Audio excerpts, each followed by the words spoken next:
மரபுத்தொடர் அகரவரிசை புத்தகத்தில் பக்கம் 17 இருக்க மரபுத்தொடர்கள் பார்க்கலாம் வாங்க. கொண்டு செலுத்தல் அப்படின்னா இறுதி வரை நடத்துதல், கொடுக்கல் வாங்கல் செய்தல். கொத்துங்குறைமாய்னா அரை குறையாய். கொம்மை கொட்டுதல், கொம்மைனா 2 கையை குவித்து கொட்டுதல். ஓகேங்களா? இப்போ கும்மின்னு சொல்கிறோம் இல்லைங்களா, இது கொம்மையோட மறு தான் கும்மி. தட்டி அழைத்தல், முதுகை தட்டி கொடுத்தல். கொழு கொம்பு, கொடி படறதுக்காக பக்கத்தில் நடப்படுற கொம்பு அல்லது பற்றுக்கோடுன்னு சொல்லுவாங்க, அதான் கொழு கொம்பு, பற்றுக்கோடு.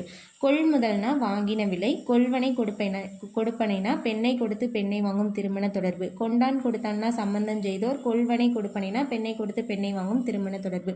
கொள்ளா கொள்ளைனா மிகுதி, கொள்ளா கொல்லினா தனியாத உண்டி விருப்பம் உள்ளவள். கொள்ளா கொல்லி அதாவது அதிகமாக சாப்பிட்றவங்க, கொள்ளா கொல்லி.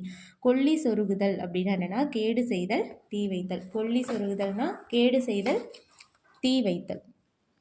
கோகு தட்டுதல் அப்படின்னா என்னென்னா ஆரவாரம் செய்தல், கூக்குரலிடுதல், சத்தம் போடுறது, ஆரவாரம் செய்தல், இதெல்லாம் கோகு தட்டுதல். கோடானு கோடினா பல கோடி. கோட்டி கொள்ளுதல் அப்படின்னா அவையிற் பேசுதல்.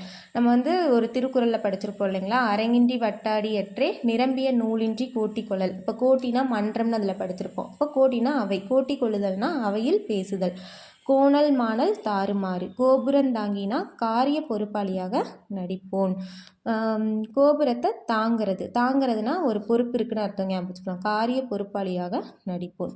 கோமாளி கூத்து, கோமாளினா சிரிப்பு வரும், நகைப்பு விளைக்கும் செயல். கோயில் பெருச்சாளி, கோயிலில் ஒரு பெருச்சாளினா என்ன பண்ணோம், எதையாவது வேஸ்ட் பண்ணிகிட்ருக்கோம். கோயில் சொத்தை மறைவாக கொள்பவன். ஓகேங்களா? கோலக்காரன் அப்படின்னா கேலிக்காரன். கோலங்காணுதல், கோலங்காணுதல்னா துன்பத்திற்கு உள்ளாக்குதல், கோலங்காணுதல்னா துன்பத்திற்கு உள்ளாக்குதல். கோலாகலம் அப்படின்னா கூக்குரல் ஆடம்பரம், ஆடம்பரம். சரிங்களா? கூக்குரல் ஆடம்பரம். கோலாகலம் பண்ணுதல் அப்படின்னா ஒழுங்கீனமாய் நடத்தல். கவுளி கட்டாய் சொல்லுதல். கவுளினா என்னது, பெரிய பள்ளி ஒன்று இருக்கும் இல்லைங்களா, அது சத்தம் போட்டுச்சுன்னா நம்ம என்ன பண்ணுவோம், அது ஒரு சத்தம் போட்டுச்சுன்னா சாங்கியம் அப்படின்னு சொல்லுவோம் இல்லைங்களா. அப்போ குறி சொல்லி ஏமாற்றுதல். கவுளி கட்டாய் சொல்லுதல்னா ஏமாற்றுதல். சகட்டடியாகனா மொத்தமாக. சக்கரஞ்சுற்றுதல் பெரிதும் துன்புறுத்துதல். சக்கை வாங்குதல்னா மிக கடிந்து பேசுதல். சடை வாறுதல் அப்படின்னா இலைப்பாறுதல். பாருங்க வித்தியாசமாக இருக்குது. சடை வாறுதல், இலைப்பாறுதல். சடை விழுதல், பயன்படாது போதல். சட்ட திட்டம், சட்ட ஒழுங்கு. சட்டந்தட்டுதல்னா புணுகு வலித்தல். இது வித்தியாசமாக இருக்குது, என்னன்னு தெரியல. சட்டந்தட்டுதல்னா புணுகு வலித்தல். சட்டி எடுத்தல் அப்படின்னா இரத்தல். பாருங்க இரத்தல். ஓகேங்களா? சட்டை பண்ணுதல் அப்படின்னா பொருள்படுத்துதல்.